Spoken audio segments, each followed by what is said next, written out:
the City Travel with Kids podcast, helping you plan big city trips with kids. Brought to you by Little City Trips. Hello, and thank you for joining us for this week's City Travel with Kids podcast. I am your host, Marta Correale, and today we're talking all about Singapore with our city insider, Marianne Rogerson. Today, I'm joined by my co-host, Carrie Hedrick. Hi, Carrie, how are you doing today? I'm very well, thank you. Now, today we are going to be hearing all about Singapore, and I have never been to Singapore. So I'm really excited about the episode, but I know you have been and you have loved it, haven't you? Yes, I've been to Singapore several times, only once with the kids though. So we went about 2 years ago. It was over our summertime, but pretty much any time of year it's quite hot in Singapore, as we're about to find out. But it's definitely one of those amazing cities where there is so much happening for kids. It's almost hard to decide what to do with your time there. So really looking forward to taking a deep dive with Marion today and discussing what she thinks the absolute highlights are that we should see on a city stopover. Wonderful, wonderful. I can't wait to hear, because I hear a lot about Singapore. I hear it's a great place to have like almost an introduction to Asia, you know, with kids. And I've never been to Asia with kids. So that just really appeals to me. Yeah, Now, I think you're right. When you say introduction to it, it's got all the wonderful things you love about Asia, but in a nice bite-sized kind of package. So yeah, it'll be great. Oh, brilliant. Yeah, Asia, I guess, you know, for first timers can be a bit overwhelming, you know, the idea of it at least. Before we get on to our Singapore interview, each week on our podcast, we like to highlight a question or a discussion from our City Travel with Kids Facebook group that we think would be useful to our podcast listeners. And today's question is, I only have about 6 hours in Singapore in between flights. Is there anything easy we can see in the city, or shall we just stay in the airport? We have 3 kids, 4, 6, and 9. It's a very interesting question, actually. Very interesting question, and very familiar ages, actually. It's the same age that our children now are. So hopefully I can help answer that question. Marion can obviously cover this in a lot more detail when we get into the Singapore interview, but we have stopped over briefly before. And in that time, you can actually do one of the free Changi Airport tours. I think their recommended time is if you've got at least 5.5 hours between flights, you can jump on one of the city tours. But it's also enough time that you could grab a taxi and see yourself into town to see some of the highlights as well. Brilliant. That's great to hear, because Singapore is very much a stopover city. You know, it's such a hub, you know. So it is. Yeah, and I think one of the tough calls is whether you actually stay in the airport or get out, because it's also one of the most exciting airports to stop over in as well. Oh, wow. And, you know, airport and kids, you know, like normally I would Normally I would do anything to get out of the airport, but Changi has put so much effort into making it a beautiful place to actually stop over in. But my personal preference is always to try and get out of the airport if time will permit. And yeah, Singapore, you're only about 30 minutes from town where the airport is. So it's quite easy to get a cab. You could go somewhere like Gardens by the Bay, spend a few hours there, and then catch your connecting flight. Oh, the famous gardens. I've seen photos. They look absolutely amazing. It is one of those breathtaking, can't believe you're there kind of places. So yeah, definitely an easy one you could fit in during a 6-hour stopover. Wow. Well, that's wonderful. Like, I couldn't wait for this interview before, and now like even more. So shall we focus on this week's destination? Yes, let's get into it. Brilliant. So Singapore is a very popular destination for all types of travelers. It is known for excellent food, rich and varied cultural influences, and amazing modern architecture. But how family friendly is Singapore? What is there to do in Singapore with children? And is it a destination to consider if traveling with family?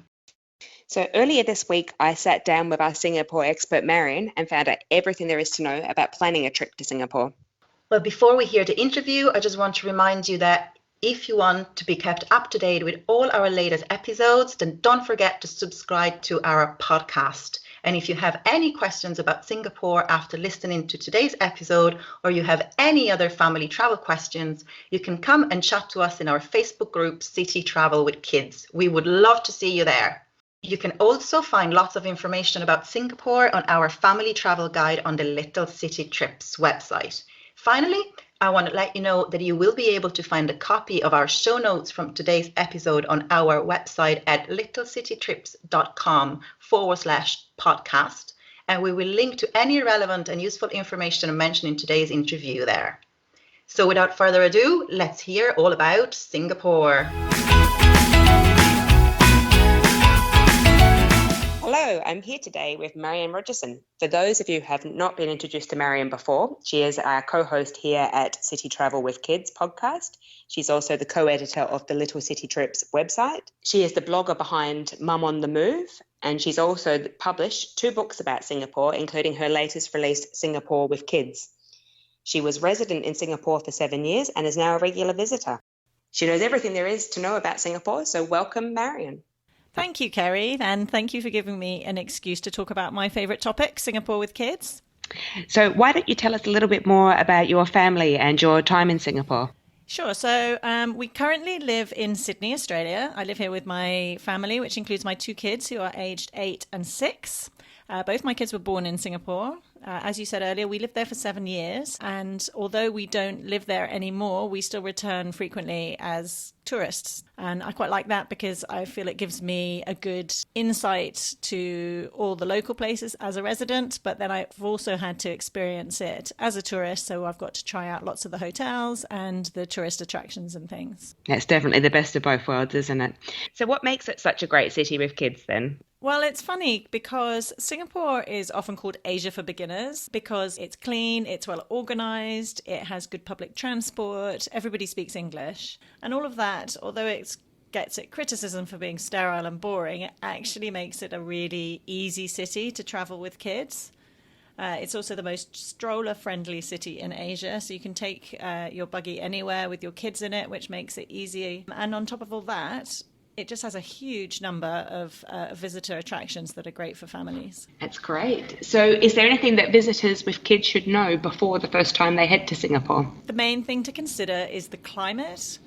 It's really hot and humid all year round, so you really need to think about that, not only when you're packing for Singapore, but also when you're putting your itinerary together. I think especially when you're traveling with kids, if you're not used to the heat and humidity, it can be really exhausting for them. So I think if you're putting together your itinerary, it's great to bear that in mind. Don't try and fit too much into a day. And also build in some time where you can go indoors into the air conditioning or find one of the water play parks that are around Singapore. Is there a time of day that it's worse? Like, does it get more humid during the peak of the day, or is it pretty consistent? It's pretty consistent. It's always going to be hot. Obviously, mornings and evenings are cooler. The heat of the day, like lunchtime, will be hotter. But if you're not used to the climate, then you're going to find it hot and humid at any time of day, really. And what about things like language barriers? You mentioned that everyone speaks English, so we shouldn't have any problems with that travelling around with our children? Not at all. Pretty much everybody speaks English. If you go into one of the local markets, you might find an elderly Chinese lady who doesn't, but that's pretty rare. Everywhere you go, all the signage is in English. They have 4 official languages in Singapore, but the most used is English. Fabulous. And what about currency? What are we spending in Singapore? The Singapore dollar. It's roughly the same as the Australian dollar. And it's often criticised for being a more expensive city. Is there any sort of a top saving tip you would recommend up front, or places where we can save a bit of our money?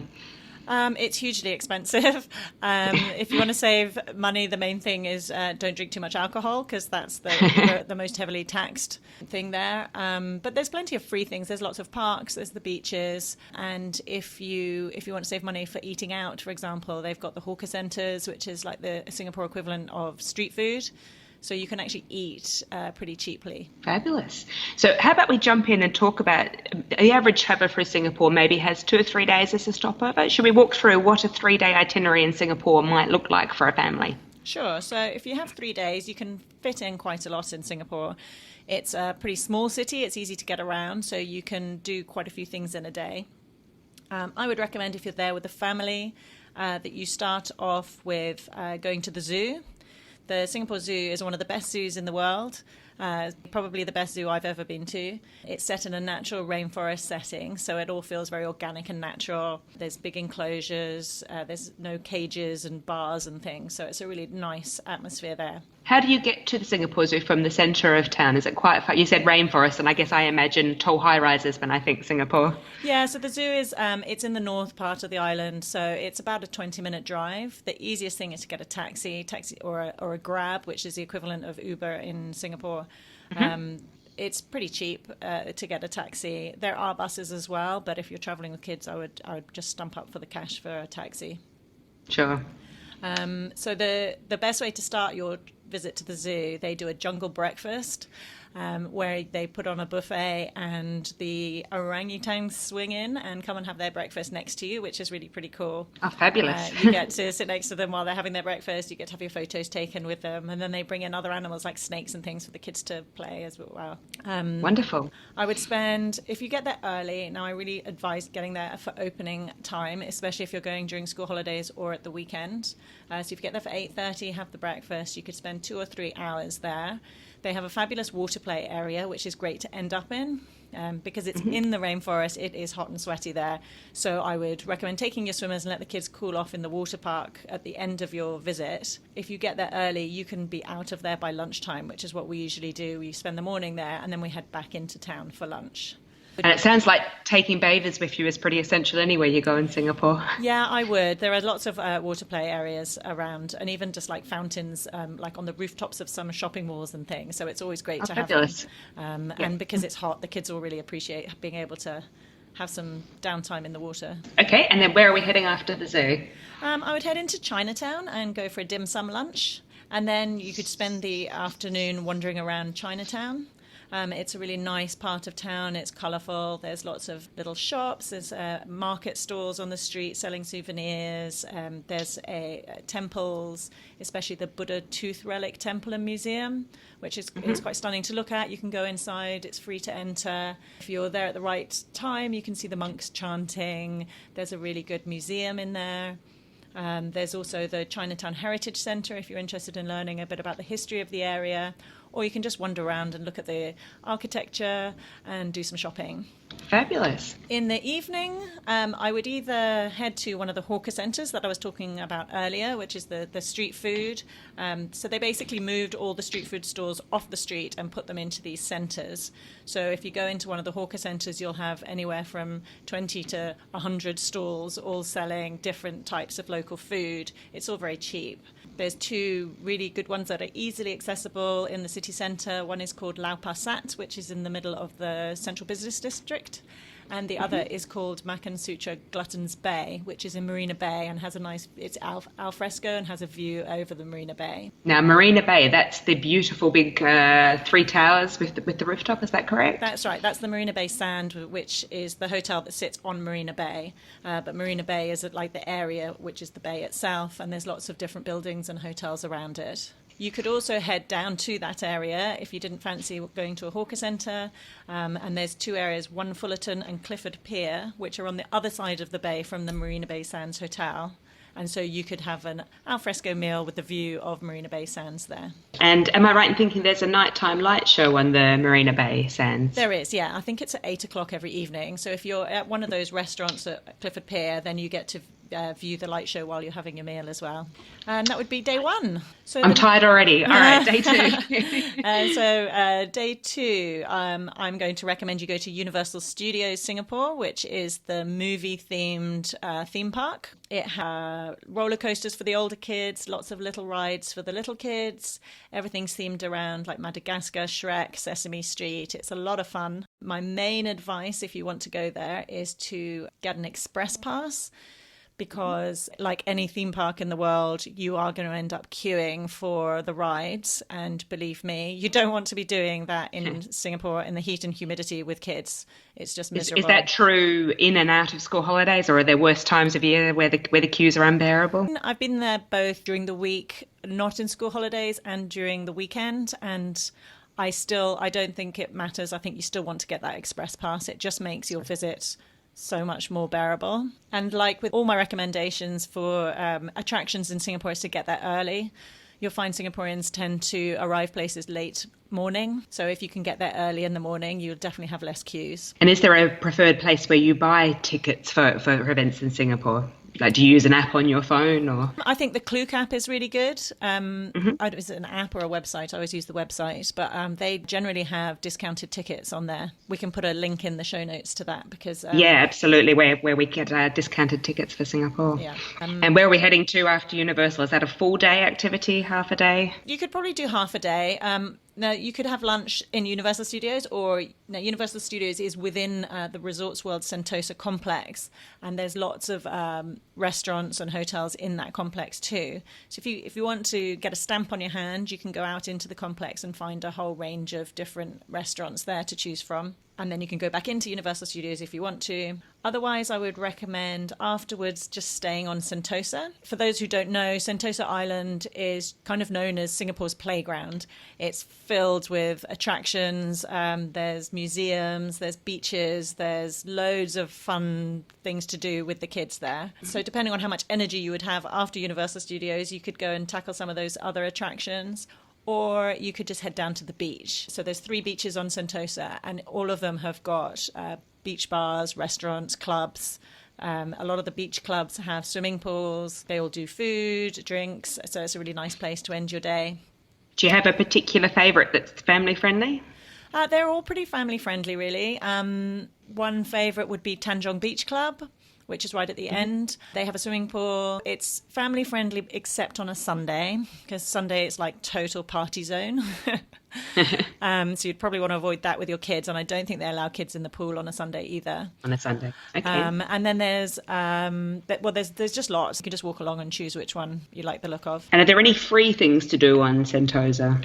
There is, apart from the beach. So you do pay to get onto Sentosa Island, but once you're on there, all the public transport is free to get to the beaches or to the different attractions.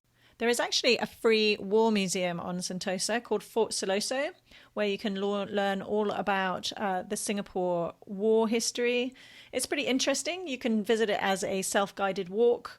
It has lots of wax models and recordings, which keeps it a little bit more entertaining for the kids, and there's plenty of space to run around. Also, just next to Fort Siloso, there is the Fort Siloso Skywalk, which is the tallest skywalk in Singapore. It's 11 stories high. Now, I actually haven't been on that skywalk, but I think you have, Kerry. I have. There's something in Singapore that I've done that you haven't. There we go. And where are we spending our evening on this second day? I would just stay down at the beach. The sun sets around 7 o'clock in Singapore, so you could have an early dinner and just watch the sunset from the beach and just hang out in one of the beach bars there. Sounds fabulous. Okay, and then what's in store for day 3? So I'm going to give you a little bit of a history lesson here.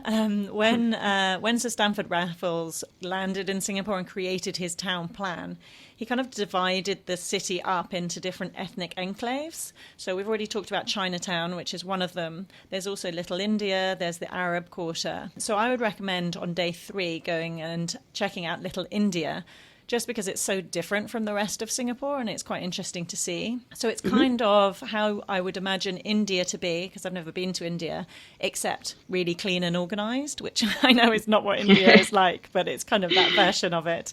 But it's fun, it's really colourful, there's shops playing Hindi music, you can get henna tattoos, buy sari material, they've got all the gold jewellery shops, Hindu temples, there's a really good wet market, which is like a local Asian food market. So it's a really fun area just to look around, and they do loads of amazing Indian food restaurants there as well. So I'd start there and then head maybe to the aquarium on Sentosa. Take the kids there. It's a really good aquarium. It's quite a good way to get out of the heat of lunchtime, get into the aircon for a couple of hours. And then I would finish your day, spend the afternoon at the famous Gardens by the Bay. So if you've seen photos of Singapore, you've probably seen the super trees all lit up at night. That's Gardens by the Bay. They also have 2 massive greenhouses, I guess they are. One is a cloud forest and one is a flower dome. You do have to pay to go into those, but they're worth going in, and again, it's a nice way to get out of the heat. And also in Gardens by the Bay, they do have those big super trees. You can do an aerial walkway between them. There's also a free water play area for the kids. and you should hang around in the evening because they do a really cool light show. And that would be it. That's our 3 days. Wow, that's a lot to fit in a few days, but I know you've only just touched on the highlights really there, haven't you? I have, yes. There's still loads more to see. So, certainly most of what you mentioned there, actually my family and I managed to tackle most of that in our 3 days, so well I'm feeling done. quite proud of ourselves. But there's a load that we missed. I know we missed, I think there's a night safari we missed, and a lot of people also from Singapore go up to Legoland. Did you want to quickly talk to us about a few of the day trips that are possible if you're staying in Singapore a bit longer? Yeah, sure. So there's loads more attractions in Singapore itself. The main ones, I would say, if your kids are into wildlife and enjoy the zoo, like you said, there's the night safari where you can see all the nocturnal animals. There is the river safari, which is part of the zoo, and that's where you see the pandas. And there's also a big bird park called Jurong Bird Park. Away from animals, there's the Singapore Flyer, which is the big observation wheel. There's Adventure Cove Water Park if you want to go down some water slides. There is the Botanical Gardens, which are the other botanical gardens apart from Gardens by the Bay, and that's where you'll find the famous orchid gardens of Singapore. And there's loads of great museums. I would recommend the National Museum of Singapore if you're interested in learning about the history of Singapore. And there's the fabulous Art Science Museum, which is part of the Marina Bay Sands complex. And they have a really great interactive, hands-on, permanent exhibition that the kids love. And they also have really cool touring exhibitions. So just, look at their website and see what they've got on, because they always have really cool exhibitions there that are great for families. Fabulous. We'll link that in the show notes as well. And then, like you said, going up to Legoland if you want to. If you can do a day trip or you can stay overnight, and you can just organise a driver from Malaysia to drive you up there. Now, I guess in terms of geography, do you want to quickly run people through? A lot of people just do a quick stop over in Singapore through the airport. How far is the airport from the city? And then once you're in the city, how easy is it to get around? Is there an ideal place to base yourself?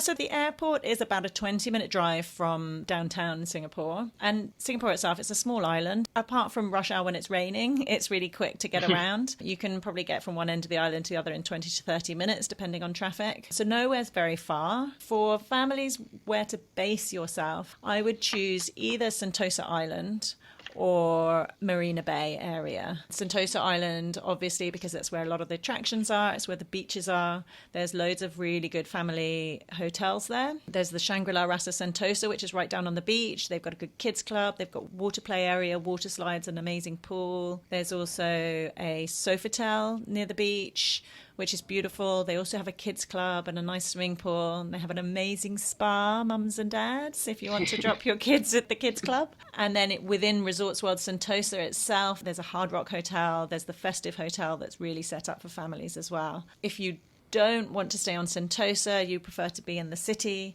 then Marina Bay is a good area to base yourself, because you've got lots of restaurants on your doorstep, you've got easy transport links, and there's all the big brands are represented there, Ritz-Carlton, Mandarin Oriental, Westin, Sofitel, all of them. You're spoilt for choice, really. And what about those on slightly more of a budget? Do you have any budget picks for Singapore accommodation? Yeah, so there's the Holiday Inn Express are pretty good. There's one on Clarke Quay, which is along the river, which is really close to the MRT, which is the subway system, and it has a rooftop swimming pool, and it has laundry facilities. I think that would be my top pick, probably. They also have one on Orchard, but I think the one on Clarke Quay is the only one with the swimming pool. Nice. I have to just also mention, because it's my favourite hotel in Singapore, is the Shangri-La, which is kind of tucked away just off Orchard Road, which is the main shopping thoroughfare of Singapore. We've stayed there a few times, and the last time we went there, it just blew me away. They have a new family wing, which is an entire floor dedicated to family rooms and suites, including the most amazing 2-bedroom themed suites you've ever seen. They also have a kids club, an outdoor playground, an outdoor water play area, and this is all right in the centre of the city. It's quite incredible. Wow. Sounds like a holiday in itself. It is. It's like a beautiful holiday resort, but it's right, a 10-minute walk from Orchard Road. Yeah. That's fabulous. Now, we touched on eating out. I know eating out with kids can be one of the most difficult things, and especially families that aren't that familiar with Asian food. What would you recommend? You've obviously mentioned the hawker markets and a few of the places. Have you got some particular favourites that you think work well with tourists? Yeah, do you know, all restaurants in Singapore are pretty family friendly. I haven't really been anywhere where they haven't been welcoming to children, unless you're talking about some of the top 3 Michelin starred places. Everywhere is very friendly. The Chinese restaurants particularly, it's not uncommon to find big tables of Chinese families with 3 generations all eating together. There is a chain called Crystal Jade that has everything from very basic noodle joints up to fine dining Chinese restaurants. They're all very family friendly. And there's also, I don't know if you've heard of it, the dumpling restaurant Din Tai Fung. There's about 19 of them in Singapore. Like every shopping mall has one. That's my kids' favourite. And then, the hawker centres and also most shopping malls have food courts as well where you can eat really cheap and have a great selection of food. That sounds great. Just some final thoughts about visiting Singapore. Is there any particular books that we should buy in advance or resources, or is it all fairly self-explanatory? Well, there's my book, of course. I was hoping you might mention that. So, Singapore with Kids. It's available as an ebook or paperback on Amazon. And then obviously your Lonely Planets and what have you. But my book is obviously much more targeted to families. To the family audience. And what will you find inside the Singapore with Kids book? What sort of guides do you have in there? So I cover the main attractions, itineraries, a bucket list, where to stay, where to eat. So I've got quite a comprehensive section on food because, like you say, I think if you're new to Asia, it can be quite daunting. So I've tried to break it down and make it a bit more user-friendly. I've also put in some walking guides. I think Singapore is a really great city for walking. And like I talked about those different enclaves earlier, you can kind of do each area as a walking tour. So I've done a walking tour of 3 different areas together with almost like a scavenger hunt for the kids to keep them entertained along the way. Oh, it's always a really good idea in cities, isn't it? It's one of my favourite things to do with the kids now they're a bit older. Yeah, and I think it's Singapore's so easy because you can take your stroller everywhere. So it's a really easy walking city, unlike somewhere like Hong Kong, which is just crazy trying to walk around with the kids. And you mentioned being able to take your buggy or your stroller onto the public transport. How does that work in Singapore? You can take it onto the bus. You can take it down into subway. Most subway station, or the MRT as it's called, most stations have lifts. They all have escalators, so it's pretty easy as well. And are we paying for kids on public transport there? Under 5, I believe, travel for free. I'll need to check that. But it's all on our How to Get Around Singapore guide on the website. Helpful link. Thank you, Marion. No, that's been really helpful to understand what we can do with such a short time. I think a lot of people only give a very short time to stop in Singapore, but as you can see, there's a lot to do there. So it's well worth giving it a longer break than just a fly through. Absolutely. I think it was always traditionally a stopover city, but I think people are now realising how much there is to do. You could easily have a week's holiday there. Yeah, fabulous. So are there any other essentials we should be packing for our Singapore trip? Well, I think we talked about the stroller. Always good if you're going to be walking around a lot. And also if you want to bring a baby carrier, I would make sure that it's lightweight and breathable because you're going to sweat underneath that. Other things I think are great is to bring a reusable, refillable water bottle for both yourselves and the kids. It's safe to drink the water in Singapore. You can drink the tap water, unlike the rest of Asia. So you can fill it up in the morning at your hotel, fill it up at lunchtime, and so that you don't contribute to the awful plastic pollution that's happening in Asia at the moment. Are there fountains around Singapore then, free fountains? No, nothing that exciting. But you're safe to fill up from, say, a bathroom tap? Yes, you should be, yeah. Also, I would bring an umbrella with you. The weather in Singapore is very changeable. It might look like a beautiful morning. It's very likely going to end in a downpour. Or if it's a very hot day, you might want to use it as a sunshade, as the locals do. Great tip. And then apart from that, it's just really, lightweight clothing. I think have a look at our packing list on the website on Little City Trips for lots of ideas of what to pack. Yeah, definitely. We will link that in the show notes for anyone who's interested in getting a complete packing guide for Singapore. Now, we like to finish our interviews with a fast 5 questions about your city, so I hope you're ready. Okay, go for it. If there's one hidden gem that we won't find in the guidebooks, what is it? Okay, well, it's not exactly hidden because it's right on the beach on Sentosa. But it is new, so it won't be in any of the guidebooks yet. And it's called Nestopia, and it's an adventure playground that's actually part of the Shangri-La Rasa Sentosa Resort. It's set right on the beach. It's got 2 really cool-looking long slides, and it's located right next to a pizza restaurant, which is right on the beach, so perfect for feeding the kids afterwards. Now, if there's one thing we're going to spend a lot of money on in Singapore, and it seems like there's quite a few, but what's the one thing we really should spend a lot of money on in Singapore? It's going to be your afternoon cocktail. I think. And go on, a favourite place for having that? Oh, well, you've got to go to one of the roof bars. The roof bars in Singapore are fabulous. There's so many of them. You can just drink a cocktail with an amazing view. And tell me, am I getting a Singapore Sling? No, definitely not. No. They're horrible. They're really sickly and sweet. And what's the one thing we should save our money on that's perhaps slightly overrated? I would skip the fine dining restaurants and go to a hawker centre because you just get such amazing food and it costs you really little money and definitely worth it. If there's one app I'm going to download to my phone before I go, what is it? It would be Grab, which, as I said, is the equivalent of Uber in Singapore. There's a taxi app. I actually would download both because if you find yourself when it's raining or it's rush hour, it can be pretty hard to get one. So I usually hedge my bets and I book a taxi and a Grab at the same time and see which one picks me up first. And if there's somewhere we could go, grab a coffee, have a wonderful view and sit and watch the kids play in the playground, where would we be sitting? I would be at the water play area in Gardens by the Bay. Again, it's a free water play area and there is a little coffee shop next to it and you have the view of the Marina Bay sands and the super trees. Fabulous. Well, thank you very much, Marion, for running us through Singapore. It's somewhere we have not given enough justice to over the years, certainly. Every time we stop, we stay an extra day or two and keep finding more and more things to do. So thank you very much for running us through your home city today. No problem. Thank you. And Marion, where else can our listeners find out more about you? You can also find me on my own blog, which is mumonthemove.com, or follow me on Instagram and Twitter, where my handle is hungrymaz. So that's a wrap for Singapore for this week. We look forward to bringing you a new city and a new 3-day itinerary in the next episode of City Travel with Kids.